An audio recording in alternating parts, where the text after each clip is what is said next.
저는 참 시편을 매우 좋아합니다. 매일매일 시편의 은혜로 살아가고 있습니다. 이 더명한 기독교 저자이고 신학자 또 목사님이신 오웰 윌스비가 이런 말 했어요. 하루의 시편은 그날의 모든 염려를 이기게 해준다. 그렇습니다. 지금도 이 고난 속에 있는 많은 그리스도인들이요, 시편 말씀을 통해서 정말 위로와 평안과 소망, 능력을 얻고 있습니다. 저도 힘들 때마다 항상 시편을 먼저 피는 습관이 있습니다.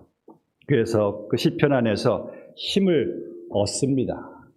여러분들도 날마다 시편과 함께 하루하루를 살아갈 때 하루를 힘있게 살아갈 수 있게 될 것입니다. 하루만이 아니라 우리 인생을 힘있게 맞출 수가 있게 될 것이에요. 시편은 총 150편까지 많은 분량의 책인데 다윗이 제일 많은 시편을 썼잖아요. 그래서 시편을 다윗의 시라고도 부르고 있습니다. 다윗의 그 시편은요, 주로 그가 고난 속에 있을 때 그가 영감을 받아서 시를, 노래를 기록한 것이죠. 그래서 시편이 고난 속에 있는 사람들에게 특별히 위로와 소망과 평안을 더 주는 것 같습니다. 오늘 본문의 시편 34편의 노래 역시 다윗이 정말 고난 가운데 성령의 영감을 받아서 기록한 것이에요. 설교 제목이 여호와의 선하심을 맛보아 알지어다. 오늘 여러분들이 모인 이 귀한 시간, 이 귀한 교회, 바로 하나님의 선하심을 지금 맛보고 있지 않습니까? 무슨 설명이 필요하겠습니까? 승리장로교회 42주년을 기념하고 시편으로 예배하는 이 귀한, 이 복된 시간에 우리 모두 하나님의 선하심을 지금 이렇게 맛보고 있습니다. 저도 이렇게 여러분과 함께 맛보고 있어요.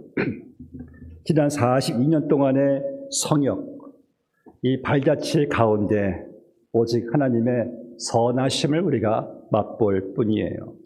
저는 제가 존경하는 제임스 목사님, 늘 이렇게 몸된 교회를 복음과 순수함으로 섬기는 모습을 볼 때 오히려 제가 도전을 많이 받고 있습니다. 원로 목사님도 제가 참 존경하고요. 제가 원로 목사님이 담임 목사님이셨을 때도 그때 한번 제가 와서 설교를 한 기억이 납니다. 한 27년쯤 되었을까. 그때 배웠던 교우들이요, 지금도 제가 이렇게 보면은 기억이 나요. 그런데 신기한 것은 이렇게 안 변하셨어요.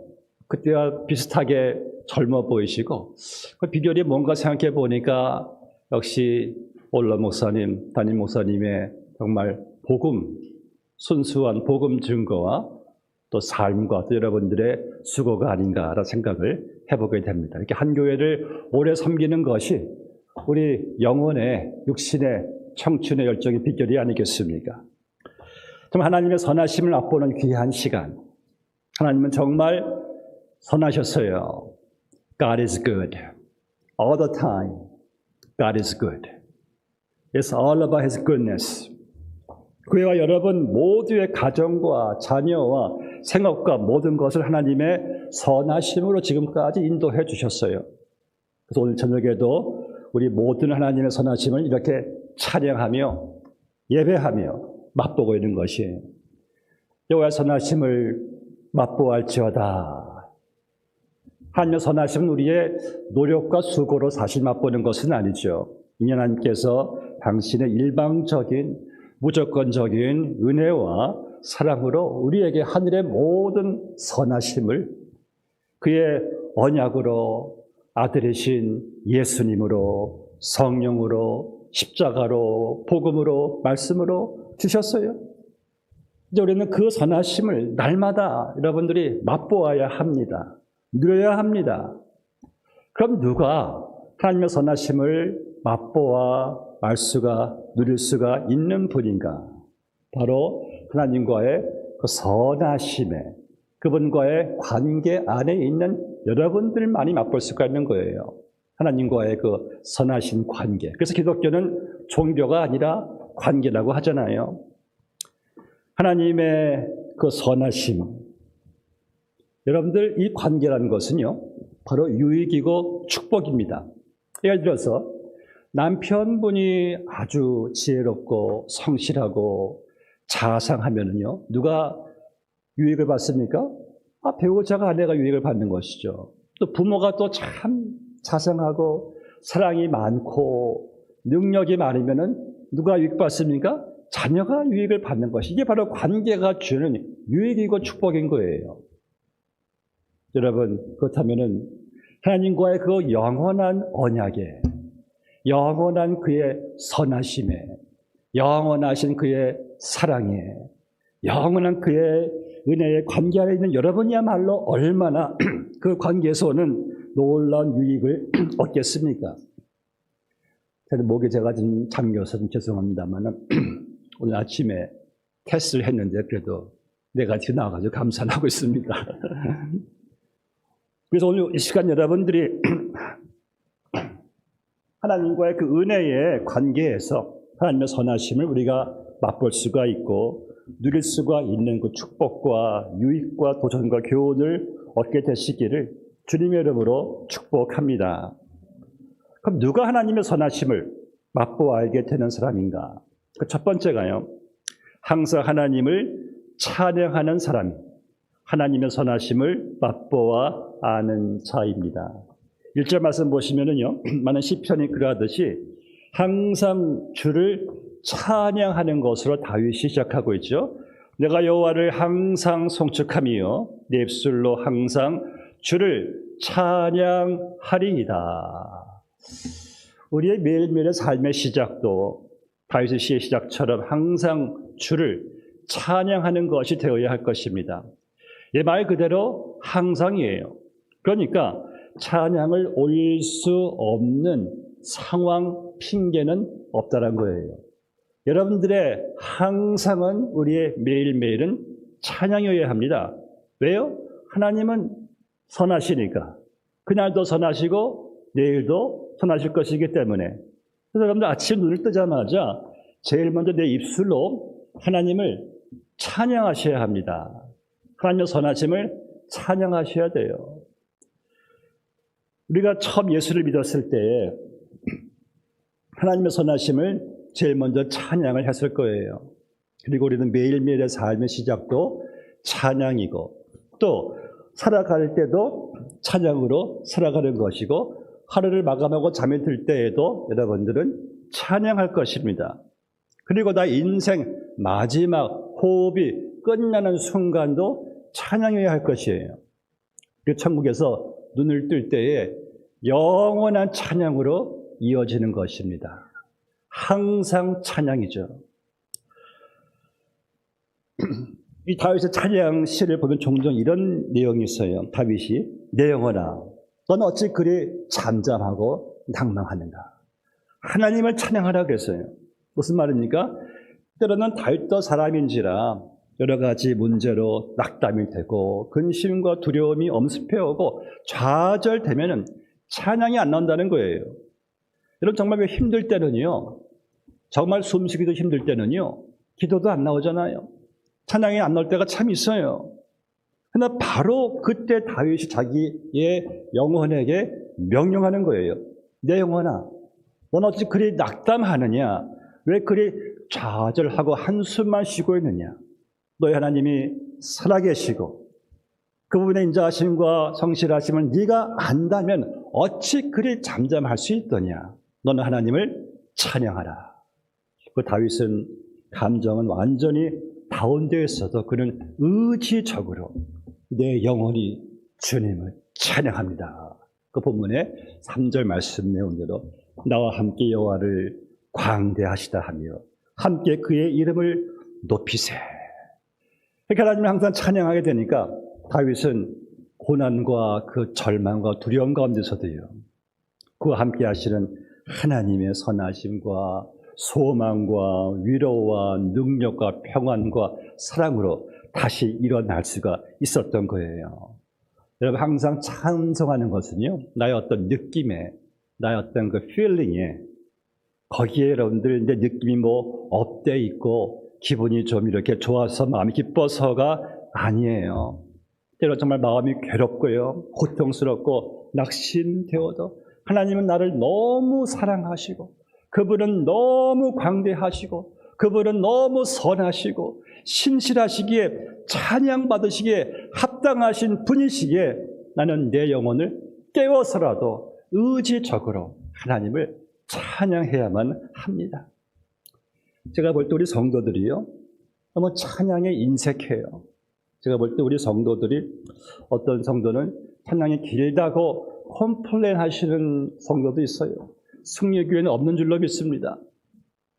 이런 사실이지, 찬양에 인색한 성도들의 삶을 보면은요, 자기들은 삶에 찬양이 가득해요. 무슨 말이냐면은, 저마다 사람들은 얼마나 찬양을 많이 하는지 몰라요. 어떤 사람은요, 자기가 타고 다니는 자동차를 찬양하는 거예요. 어떤 또 남자 성도는 자기가 지금 좋아하는 가전제품의 기능을 또, 기능 좋다고 또 기능을 찬양해요. 남자들은 또 스포츠에 열광하고 스포츠를 찬양해요. 여자분들은요, 옷과 화장품들을 또 그렇게 또 찬양하더라고요. 또 할머니, 할아버지들은 손주들을 찬양하는데 오죽했으면 돈 내고 찬양하라고 그러겠습니까? 어떤 또 성도님들은요, 개를 찬양해요, 개를. 우리 개가 영특하고 그렇게 똑똑하다고 찬양을 하는 거예요. 그런데 우리 그리스도인들이 그런 것들은 그렇게 찬양을 하면서 어떻게 하나님을 찬양하는 일에는 그렇게 인색할 수가 있을까? 어떻게 하나님의 광대하신, 그 위대하신 신실하신 선하심을 찬양하지 않을 수가 있을까? 날 위하여 십자가에 중한 고통 받으사 영영 죽을 죄에서 구속함을 받은 우리 어찌 찬양 안 할까? 내가 구원함을 받았는데, 내가 천국 백성이 되었는데, 예수님이 내 안에 계시는데, 내가 어찌 찬양을 안 할 수가 있을까? 여러분들 찬양하는 거 만약 조금 인색하시다면은 천국에 가시는 것도 고려해 봐야 돼요. 천국은요, 영원한 찬양이 있는 곳입니다. 아니, 천국에서도 찬양해야 돼요. 천국에 가면 찬양을 안 하고서는 견딜 수가 없는 것이 천국이거든요. 우리는 내가 죄사함 받고 구원받고 영생 얻고 천국 소유한 여러분들은 어찌 찬양을 안 할 수가 있을까? 여러분들, 순간적으로 밀려오는 누구누구에 대한 미움, 어떤 일에 대한 좌절감, 앞날에 대한 두려움, 밤잠을 못 이루게 되는 여러 가지 생각들 등등으로 괴로워하지 마시고 하나님을 찬양하시기를 바랍니다. 찬양으로 이기시기를 바랍니다. 찬양으로 모든 고난, 우울감, 근심, 걱정, 괴로움, 섭섭함, 서운함, 두려움을 다 이기시기를 바랍니다.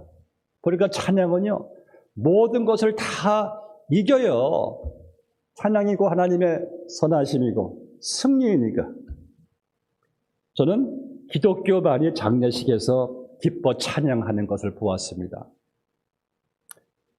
지난해 저희 교회에 초창기부터 함께 섬기셨던 47세의 여집사님이 젊은 나이에 뇌졸중으로 쓰러져서 돌아가셨어요. 참 저희 교회의 큰 슬픔이었습니다. 어떻게 그 집사님이 그렇게 훌쩍 가버릴 수가 있단 말인가. 당시 전날 밤에 남편 안수사님 전화가 왔어요. 목사님, 순서지를 보니까 거기 조가라고 되어 있는데 혹시 괜찮으시다면 축가로 좀 바꿔주시겠습니까? 예. 제 아내가 천국에 갔는데 축하해야 할 일 같아서요. 천국에 간 제 아내도 그런 것을 좋아할 것 같아요. 부탁하셔서 제가 너무 감동을 받아가지고 미리 카피는 수백 장 순서지를 다 버리고 처음 장례식 순서를 조가를 축가로 이렇게 바꿔서 그날 장례식 때 천국에 입성하신 집사님을 위해서 정말 축하 찬양을 부리면서 예배를 올려드렸습니다. 여러분, 찬양은요, 죽음의 슬픔도 두려움도 절망도 소망으로, 영광으로, 승리로, 축복으로 승화시키는 능력이 바로 이 찬양이에요. 우리 성도는 어떤 고난 가운데서도 변함없는 하나님의 선하심을 믿고 바라보고 우리는 찬양하는 거예요. 오늘 말씀에서 하나님의 선하심을 맛보게 하는 찬양의 능력, 시편 능력은 첫 번째로 1절 말씀대로 내가 여호와를 항상 송축하며 내 입술로 항상 주를 찬양하리이다. 여러분들 날마다 이 찬양으로 하나님의 선하심을 맛보아 알게 되시기를 바랍니다. 둘째로 나는 하나님으로부터 받은 기도 응답을 통해서 하나님의 선하심을 맛보할 수가 있어요. 본문의 4절 말씀이죠. 내가 여호와께 간구하며 내게 응답하시고 내 모든 두려움에서 나를 건지셨도다. 지금 다윗은요, 하나님 자기 기도에 응답해 주셔가지고 자기 두려움에서 건져주신 것에 감사하고 있어요. 그 시편이 그렇습니다. 거의 그 시편 내용은 다 찬양과 기도의 내용이에요. 그는 평생 하나님께 기도했고 하나님 평생 그 기도에 응답해 주셨어요. 우리도 그렇잖아요. 또 우리 성도님들로부터 하나님께서 본인 기도에 응답해 주셨다고 하나님이 너무 좋으시다고 말들을 종종 합니다. 하나님의 선하심을 기도를 통해서 또 응답을 통해서 이분들이 선하심을 맛보아 알게 된 거예요. 좋으신 하나님, 좋으신 하나님, 우리의 기도를 응답해 주시는 참 좋으신 나의 하나님. 그럼 저는요, 하나님은 선하시기에 저는 평생 기도할 것입니다. 물론 내가 응답을 원하는 것대로 하나님께서 노하실 때도 있어요. 근데 뒤돌아보니까 하나님의 그 노가 선하신 응답이었어요. 그때 예스했으면 큰일 날 뻔했어요, 여러분. 그렇지 않습니까? 그분의 우리의 기도 응답에 노도 하나님의 선하심이에요. 선하신 부모는요, 아이들이 해로운 거 구할 때 주지 않습니다. 노해요. 왜? 부모가 선하니까. 하나님도 마찬가지예요. 선하신 하나님께서는 여러분들에게 해가 되는 것은 때가 되면 하나님께서 안 주실 때가 있어요. 여러분 이런 경험하셨습니까? 하나님께서 우리가 어떤 기도했는데 문을 안 열어주셨어요. 근데 가만히 보니까 이 문을 닫으실 때는 더 좋은 문을 열어놓고 계셨더라고요. 우리는 너무 내가 원하는 문에만 거기에만 그냥 몰두하고 있으니까 하나님께서 문 열어놓으신 것을 못 볼 때가 있어요. 하나님께서 더 좋은 응답을 주시기 위해서 내가 원했던 이 기도의 문을 닫으실 때가 있더라고요. 그러니까 분명한 사실은 하나님은 반드시 그의 선하심으로 응답을 해 주신다는 거예요. 우리의 생각을 초월해서, 내 계산을 초월해서. 지난달에 저희 교단 노예 목사님의 어머님이 돌아가셨어요. 노예에서 참 목사님들이 많이 같이 기도했습니다. 어머님 연세도 많지가 않으신 분이셨는데, 근데 기도를 그렇게 많이 했는데 어머님이 돌아가셨어요. 하나님께서 우리의 기도를 듣지 않으신 것입니까? 아닙니다. 하나님께서는요, 그 어머님을 더 좋은 천국으로 데리고 가심으로 더 좋은 응답을 해 주신 거였더라고요. 저는 솔직히 그렇습니다. 우리 성도에게 있어서 저 영원한 천국으로 불러가신 것보다 더 좋은 기도 응답이 또 어디 있을까요? 그리고 만약 그 어머님이 완쾌하셨다면은 이 땅에서도 더 주의 일 하라고 응답해 주신 것이니 그것도 감사입니다. 그런데 분명한 사실은 우리의 기도에는 반드시 하나님께서는 선하신 응답으로 대처해 주신다는 거예요. 그러니까 기도하지 않는 그리스도인이 어떻게 하나님의 선하심을 맛보할 수가 있겠습니까? 여러분, 누가 하나님의 선하심을 맛보하는 자입니까? 기도하는 자입니다. 왜요? 믿음의 기도는, 자녀 기도는 반드시 하나님의 선하심에 응답을 받기 때문에, 그래서 기도하는 자가 그분의 선하심을 맛보아 알게 되는 거예요. 셋째로, 하나님께 피하는 자가 하나님의 선하심을 맛보아 알게 된다고 합니다. 본문의 8절 말씀이죠. 너희는 여호와의 선하심을 맛보아 알지어다. 그에게 피하는 자는 복이 있도다. 하나님께 피한다 라는 말은 영어 성경에서는 The man who takes refuge in him, 바로 하나님을 자기의 피난처로 삼는다는 거예요. 하나님께 피한다, 하나님을 피난처로 삼는다. 무슨 의미입니까? 간단해요. 하나님만을 의지하겠다는 말이죠. 하나님을 의지의 대상으로 삼겠다는 것이죠. 아이들은요, 무슨 어려운 일이 생기면은 제일 먼저 엄마 아빠에게 달려갑니다. 어른들은 어떤 문제가 생기면은 그 일에 대해 어떤 그 전문가나 배우자나 동료 등등을 찾지 않습니까? 근데 본문 말씀에서는 8절에서 무슨 일을 당해도 하나님께 제일 먼저 피하는 자는, 하나님을 가장 먼저 의지하는 자가 복되고 하나님의 선하심을 알게 된다는 말씀이죠.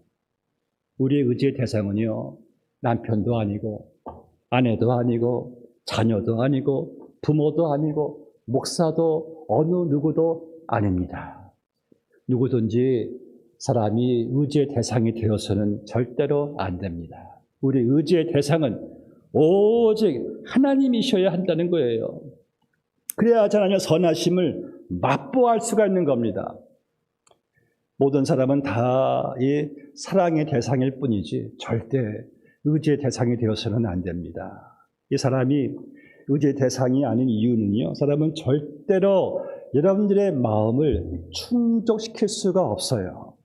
근데 사람이 의지의 대상이 되니까 그 사람에게 시험도 받고 실망도 되고 섭섭하고 서운해지고 미워하게 되는 거예요. 왜? 의지하게 되니까. 그런데 사랑의 대상이 되면은요, 그런 것들은 다 극복할 수가 있는 거예요. 성경에서 말하는 유일한 의지의 대상은 바로 하나님이십니다. 그래서 하나님께서는 당신의 자녀들이 무슨 일이 있을 때마다 당신만을 의지하는 것을 하나님이 가장 기뻐하세요. 왜? 그것이 하나님을 하나님으로 인정받으시는 것이기 때문에. 그래서 하나님께서 우리에게 고난을 허락하시는 이유 중에 하나도 그렇게 해서도 여러분들이 하나님께 피할 수 있도록, 하나님을 의지할 수 있도록 하나님이 우리를 그렇게 만드시는 거예요. 이 19절 말씀 보니까 의인도 고난이 많다 그랬어요. 성경에 보니까 의인도 참 고난이 많았습니다. 왜 고난 허락하십니까? 하나님을 끊임없이 의지하라고 허락하시는 고난들이죠. 솔직히 제가 저를 보나 우리 교우들을 보나 고난이 없으면은요, 하나님을 의지하지 않습니다. 오히려 세상을 더 가까이 하더라고요. 그 사람들이 감사해요. 고난이 좀 와야지 정신을 차리지, 고난이 없으면은 오히려 딴짓들을 많이 하더라고요, 사람들이. 그건 우리 모두 목회자들도 마찬가지예요. 여러분들, 우리가 형통할 때는요, 하나님을 의지한다. 사실 그건 좀 형식일 뿐이지 마음, 간절히는 의지하지 않습니다. 저는 우리 교회 교우들이 사업이 힘들어지고 자녀가 힘들어지고 중병이 들 때 저는 그분들이 하나도 불쌍하지 않은 게, 오히려 감사한 게, 오히려 그 일을 통해서 하나님을 더 의지하게 될 것이니까 우리 마음속에 감사해요. 그런데 오히려 교우들이 제일 불안해 보일 때는 일도 잘 풀리고 돈도 잘 벌고 건강하고 등등으로 하나님을 의지하지 않을 때, 그때가 저는 교우들의 삶의 위기라고 저는 생각을 합니다. 그런 무슨 살인이나 도둑질 등등이 그런 죄만이 큰 죄로 생각할지 모르나 여러분들 하나님의 자녀들이요, 하나님을 의지하지 않고 다른 것 의지하는 것이 이게 얼마나 하나님 마음을 가슴 아프게 하는 큰 죄인지 여러분들 아십니까? 그래서 하나님께서는 여러분들이 하나님 아닌 다른 것들을 의지할 때 그 의지하는 것들로 여러분들을 징계하신 이유가 바로 거기에 있어요. 그거 의지하지 말고 너희는 나를 의지하라. 그래서 하나님은 여러분들이 의지하는 것들을 흔드실 때가 있는 거예요. 하나님만을 의지하면은 괴로움이 아닌 반드시 하나님의 선하심을 맛보아야 될 것입니다. 생명이 있을 동안에 예수 의지합니다. 세월 지나갈수록 의지할 것뿐일세 무슨 일을 당해도 예수 의지합니다. 우리 제임스 목사님이 찬양에 열정이 많으신 분인데 오늘 제가 찬양을 많이 하네요. 오늘 본 말씀에서요, 하나님께 피하는 자가 선하심을 맛보아 알게 될 것이라고 했는데, 하나님께 피한다는 것은 하나님을 의지하는 것인데, 의지하는 것의 또 다른 의미의 말씀은 하나님께 나의 삶을 송두리째 맡긴다는 것이 하나님께 피하는 겁니다. 나를 그분 안에 완전히 맡겨드리는 거예요. 또 그 시편을 보면 다윗은 하나님을 의지한다와 맡긴다를 같은 의미에서 사용하고 있는 것을 보게 돼요. 시편 37편 5절 말씀에서 내 길을 여호와께 맡기라. 그를 의지하면 그가 이루시고. 그렇죠? 그에게 맡기라. 지난달에 새벽 기도를 끝나고 저희 교회 장로님과 함께 아침 브렉퍼스트를 하는데 장로님이 이런 말씀 저에게 하시는 거예요. 목사님, 저는 전에 목사님들이 설교 시간 때 맡겨라 할 때마다 안에서 우라통이 터져 올라왔어요. 아니, 저 목사님이 지금 우리가 지금 당한 일을 과연 뭔지나 알고 계시는가? 무조건 맡기라니 그런 무책임한 말이 어디 있는가? 그렇게 기분이 안 좋았대요. 뭐 무조건 맡기면 다 이게 되는 건가? 그게 쉬운 일인가? 그런데 목사님, 제가 인생을 이제 80을 바라본 나이까지 살다 보니까요, 역시 하나님께 맡기는 것이 최선이더라고요. 제가 마음속으로 장로님도 좀 철이 드셨구나 그랬습니다. 여러분들, 하나님께 맡기는 것, 사실 우리가 이루는 것이 무엇이 있습니까? 하나님께 나의 길을, 나의 짐을, 나의 문제를, 나의 자녀를, 나의 건강을, 나의 교회를 맡기는 것이 바로 최선이더라고요.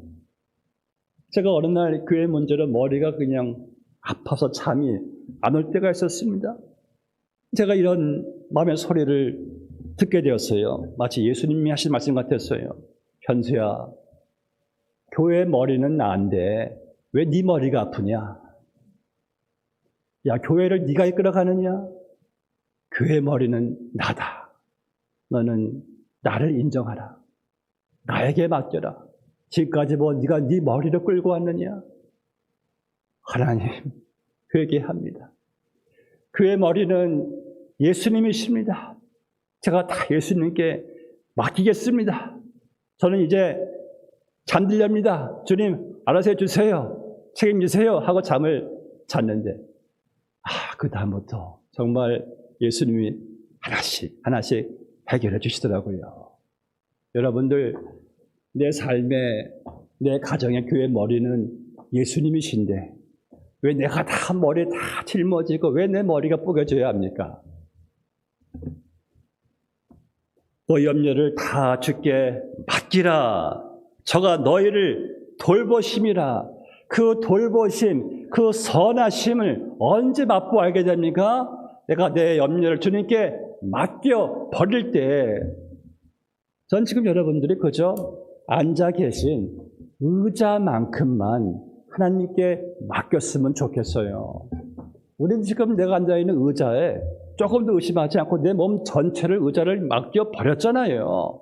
그런데 우리가 하나님의 은혜의 보좌 앞에 나와서 그의 절대 주권 아래 하나님께서 만물을 섭리하시고 다스리시고 주관하시고 내 머리카락까지 다 세심하던 그 하나님께 내가 맡겨드리지 못할 것이 어디 있습니까? 하나님의 은혜 보좌 앞에 나와 있는데, 본문의 8절 말씀, 너희는 여호와의 선하심을 맛보할지어다. 그에게 피하는 자는, 곧 그를 의지하는 자는, 그에게 모든 것을 맡기는 자는 복이 있도다. 아멘이십니까? 오늘 여러분들은 내가 내 몸을 의자에 맡긴 만큼만 하나님의 은혜의 보좌 앞에 나의 모든 것을 다 맡겨드리고 돌아가시기를 축복합니다. 그때 선하심을 맛보하게 될 거예요. 넷째로 하나님을 경외하는 자가 하나님의 선하심을 맛보하게 된다고 했어요. 9절 말씀에 너희 성도들아 여호와를 경외하라. 그를 경외하는 자에게는 부족함이 없도다. 영어 성경에서는 여호와를 경외하라는 말씀이 fear the Lord, 하나님을 두려워하라는 말씀이에요.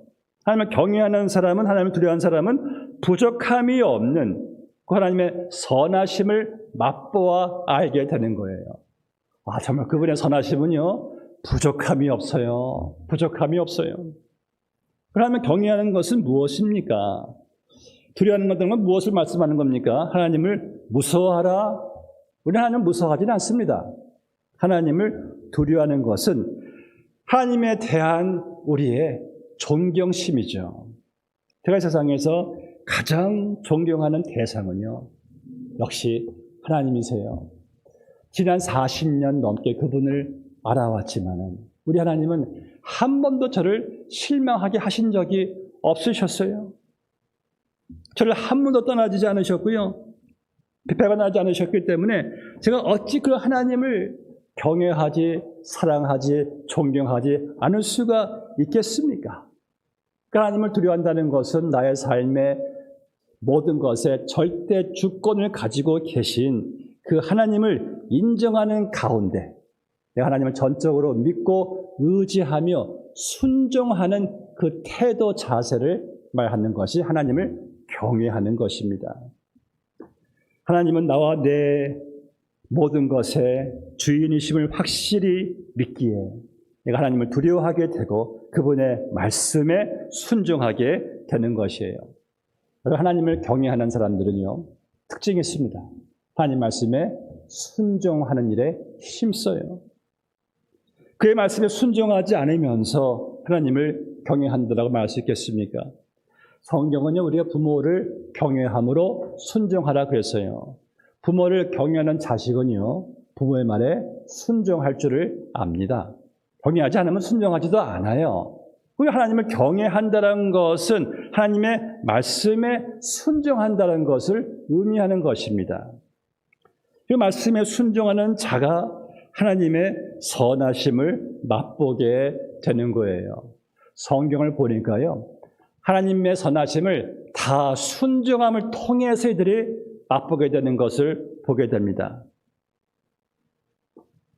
물론 하나님께서는 그분의 전적인 은혜로 우리에게 선하심을 맛보게 해주는 것인데, 선하심 우리 행위의 노력이 아니잖아요.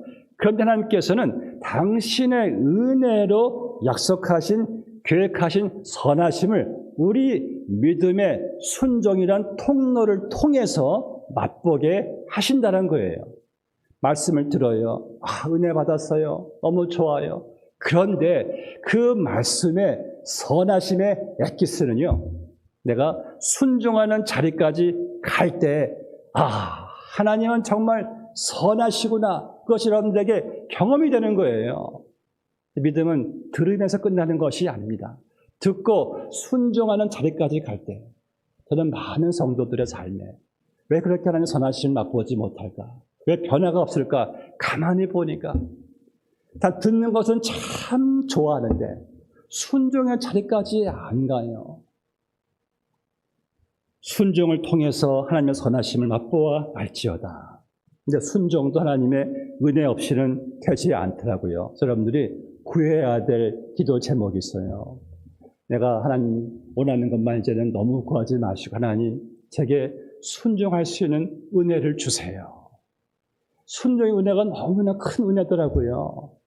왜냐하면 순종할 때 그분이 예배해 놓으신 선하심을 얼마나 맛보게 되는지 여러분들 순종의 자리까지 가시기를 바랍니다. 거기 하나님의 예비해 놓으신 깊은 곳에 많은 물고기가 있듯이 하나님이 선하심을 우리에게 예비해 놓고 계신다는 거예요. 순종의 은혜, 그것이 선하심 맛보게 되는 것이죠. 그래서 다섯 번째로 우리 말을 잘하는 사람이 하나님의 선하심을 맛보아 알게 됩니다. 예, 말을 잘하는 사람이 어떻게? 보면 12절과 13절 말씀 보세요. 생명을 사모하고 연수를 사랑하여 복받기를 원하는 사람이 누구니요? 내 혀를 악에서 금하며 내 입술을 거짓말에서 금할지어다. 지금 여기서 복받기를 원하는 사람, 하나님의 선하심을 맛보아 알기를 원하는 사람은 자기의 혀에서 모든 악을 금하고 거짓말을 금하는 거라고 말씀하고 있습니다. 그 여러분들의 매일매일의 삶의 말이 여러분들의 운명과 삶과 심판과 축복을 좌우한다는 거예요. 민수기 14장 말씀을 보시면은 이스라엘 백성들이 약속의 땅 가나안 코앞에 두고도 입술로 하나님께 범죄한 내용을 보게 됩니다. 하나님께서는 분명 맹세하셨어요. 내가 그 땅을 반드시 너희들에게 줄 것이라. 그런데 그곳에 정탐하고 돌아온 정탐꾼들의 그 부정적인 보고를 듣고 이들이 무슨 말 합니까? 그 땅 주민들은 다 거인이고 선곽이 견고하다. 우리가 그들과 비교할 때 우리는 메뚜기와 같도다. 이런 부정적인 이 정탐 보고를 들었을 때 그 백성들이 이제 우리는 다 죽었다. 우리를 광야에서 죽게 하시려고 여기까지 우리를 인도하셨는가? 이렇게 원망불평했을 때 하나님께 나타나셔가지고 하신 말씀이 내가 이 백성을 어느 때까지 참으랴. 그래, 내가 들은 너희 말대로 그대로 해주마. 그들이 한 말대로 1세대들은 다 광야에서 다 죽게 되었습니다. 그리고 오직 이 믿음의 말만 한 여호수아 갈렙과 2세대들만 가나안 땅에 들어가게 되었어요. 여러분, 만약 이들이 그때 그 복을 들었을 때 괜찮다. 우리 하나님께서 홍해를 가르지 않으셨느냐. 하나님께서 최강대고 애굽의 마병을 물리치지 않으셨느냐. 하나님과 함께 하시는데 무엇이 두렵냐. 하나님을 믿고 의지하고 따라가자. 이런 말을 했다면 어떻게 되었을까? 하나님께서 그래, 들은 대로 내가 행하겠다. 그런 아쉬움을 가져다 봅니다. 만약 그들이 믿음의 말을 했다면요, 하나님의 선하심을 맛보아 알게 되었을 거예요. 그래서 여러분, 사람은 이 말을 잘해야 합니다. 성경은 말을 잘한다는 뜻을 무엇이라 말씀하는가? 바로 말로 하나님을 범사에 인정하라는 거예요. 우리의 말로 하나님께 영광을 올려드리고 말로 남을 축복하고 격려하고 은혜와 덕을 끼치는 말을 하고 긍정적인 믿음의 말을 하라는 거예요. 그 하나님의 선하심을 맛보게 알게 될 것입니다. 왜요? 여러분이 하나님의 선하심 안에 있고 또 하나님은 내 말을 들은 대로 행하시기에 우리 하나님의 선하심을 맛보아 알게 된다는 것이죠. 여러분들, 늘 우리는 말을 잘한다는 것은 늘 믿음의 말, 소망의 말, 사랑의 말만 하시기를 바랍니다. 제가 보니까요, 우리 교우들도 보니까 말로 복을 발로 차 버리는 사람이 있는가 하면은 말로 복을 끌어들이는 사람들이 있더라고요. 사람이 말로 복을 차버려요. 또 말로 복을 또 끌어와요. 말의 힘이 참 큽니다. 여러분들, 말을 이쁘게 해야 됩니다. 이쁘게. 우리 예수님 말씀하시기를 너희가 축복을 하면은 축복이 너희들에게 돌아올 것이라 그랬어요. 여러분들이 어떤 말을 할 때 내가 할 말이 꼭 나에게 돌아올 것 생각을 하시고 꼭 우리는 믿음의 말, 축복의 말, 격려의 말, 덕스러운 말, 은혜스러운 말을 해야 합니다. 그 말을 들으시는 하나님께서 또 우리에게도 돌아오게 만드시는 거예요. 이 마더 테레사의 이야기 가운데 제가 좋아하는 이야기가 있습니다. 테레사가 운영하는 그 병원에서, 인도 캘커타 병원에서 그 테레사에게 일하는 사람들이 늘 달려와서 하는 말이, 테레사 수녀님, 지금 큰 문제가 생겼어요. 어떻게 할까요? 테레사 수녀님, 지금 또 문제가 생겼어요. 계속 문제 보고를 하는 거예요.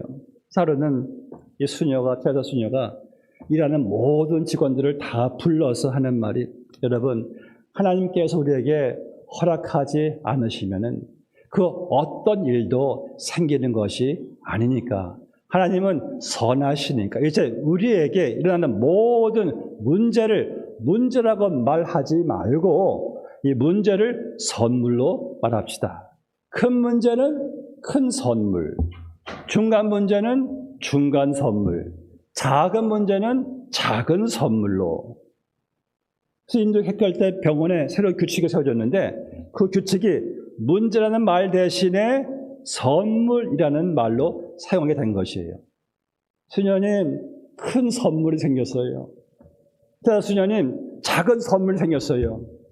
이게 선물로 말이 바뀌니까요. 이게 모든 게 다 바뀌어졌다는 경험담을 듣게 되었습니다.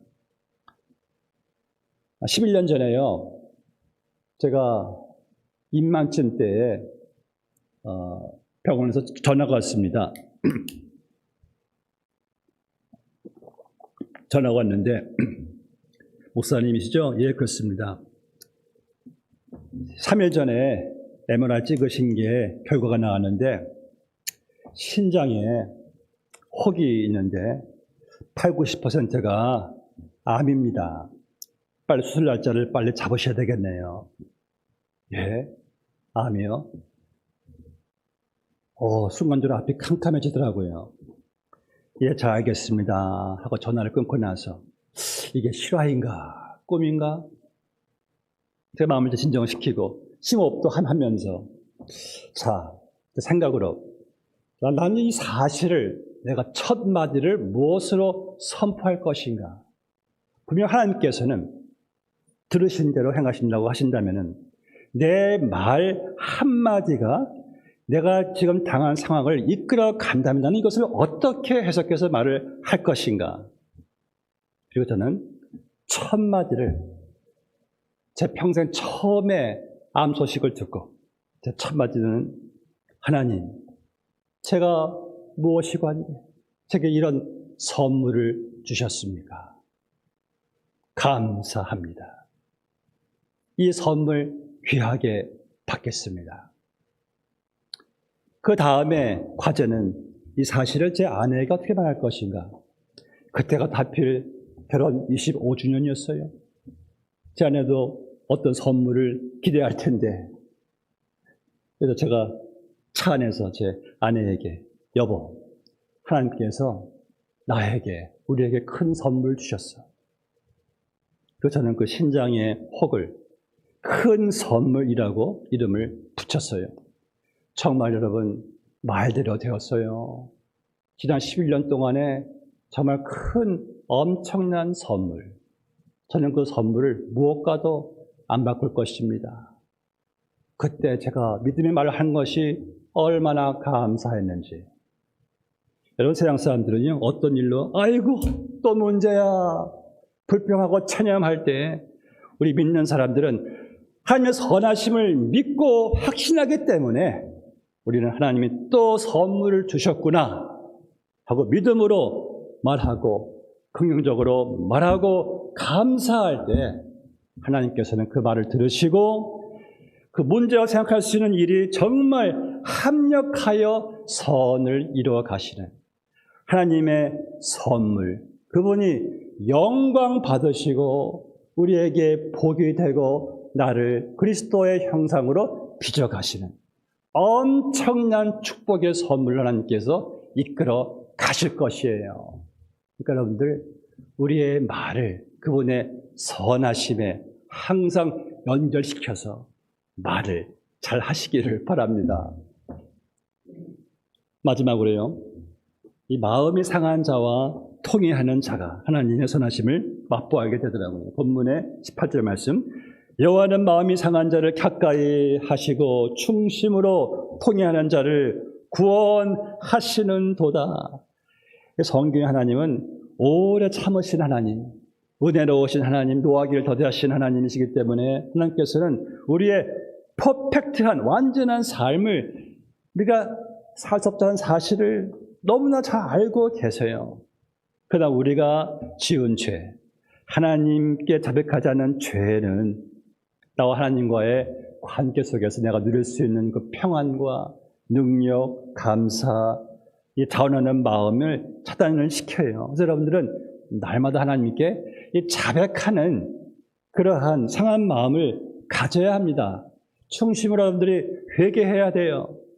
그 우리는 하나님의 선하심을, 그분의 긍휼하심, 인자하심을 내가 맛보아 알게 되는 거예요.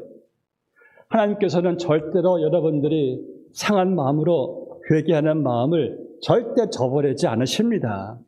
그러면서 하나님의 선하심을 맛보아 안다는 것은 내가 완전한 삶을 살아갈 때가 아니라 나의 죄인됨을 알고 나의 연약함을 내가 알고 늘 하나님 앞에서 상한 마음으로 나의 충심으로 회개하고 자백하는 그러한 마음으로 살아가는 것이 그분의 선하심을 날마다 맛보아 알게 되는 거예요. 저는 그래서요, 이런 말을, 이 두 말을 제가 제일 많이 합니다. 매일매일. 회개합니다. 감사합니다. 회개합니다. 감사합니다. 회개합니다. 감사합니다. 왜냐하면 여러분들, 나 같은 죄인을, 내가 죄인인데, 나 같은 자를 용서해 주셨는데, 또 오늘도 또 죄를 지었는데, 그러니까 어제 주여 회개합니다. 감사합니다. 회개합니다. 감사합니다. 그걸 제일 많이 해요. 내가 죄인인데 누구를 탓할 것도 없어요. 남을 미워할 겨를도 없어요. 선할 것도 없어요. 내가 죄인이니까. 내가 지은 죄가 많으니까. 그러니까 하나님 회개합니다. 감사합니다. 이 말을 제일 많이 합니다. 여러분들 성도가 정말 제일 많이 해야 될 말이 회개합니다. 그리고 감사합니다가 아니겠습니까? 그러한 가운데 하나님의 선하심을 맛보아 알게 되는 줄로 믿습니다. 말씀 맺겠습니다. 오늘 창립 42주년을 맞이하는 사랑하는 성리장로교회 성도님들, 이제 우리가 하나님의 은혜로 이미 다 내어다 주신 그분의 선하심을 이제 우리가 계속해서 맛보아 알게 되시기를 바랍니다. 어떻게 해요?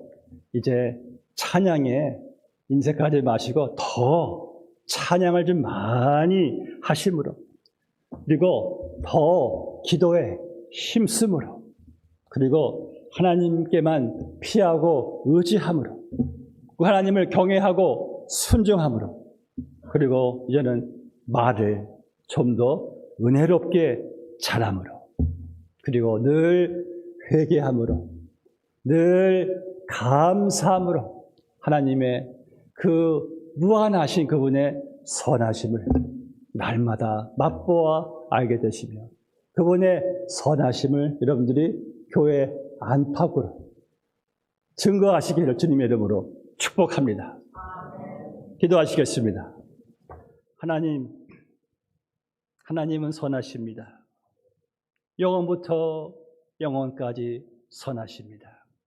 그 선하심 안에 우리가 살아갑니다.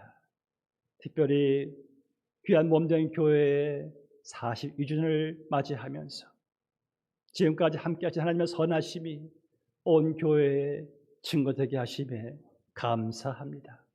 이제 우리가 그 하나님의 선하심을 날마다 맛보아 알게 하시고, 우리가 맛보아 알게 되는 하나님의 선하심을 우리의 입술과 우리의 삶을 통해서 또 많은 이들에게 증거할 수 있는 승리장로교회 모든 성도님들 다 되게 하여 주시옵소서. 주의 모든 선하심에 영광과 존귀와 찬양을 올려드리오며 예수 그리스도의 이름으로 기도드리옵나이다. 아멘.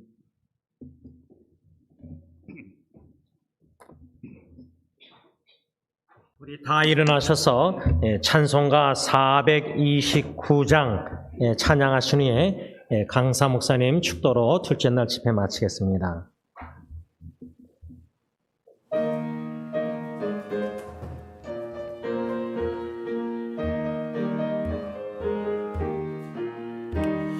세상 모든 풍파 너를 흔들어 약한 마음 낙심하게 될 때에 내려주신 주의 복을 세어라.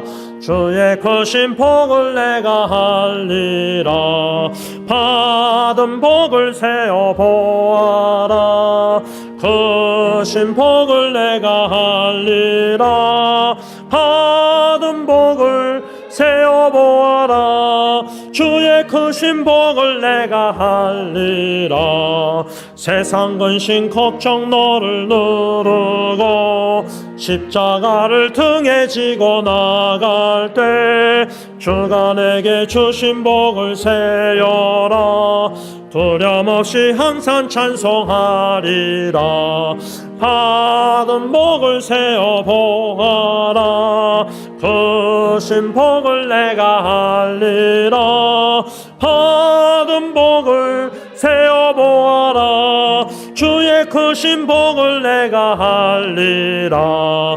세상 권세 너의 앞길 막을 때 주만 믿고 낙심하지 말아라. 천사들이 너를 보호하리니 염려 없이 앞만 보고 나가라. 받은 복을 세어 보아라. 크신 복을 내가 할리라. 받은 복을 세어 보아라. 주의 크신 복을 내가 할리라.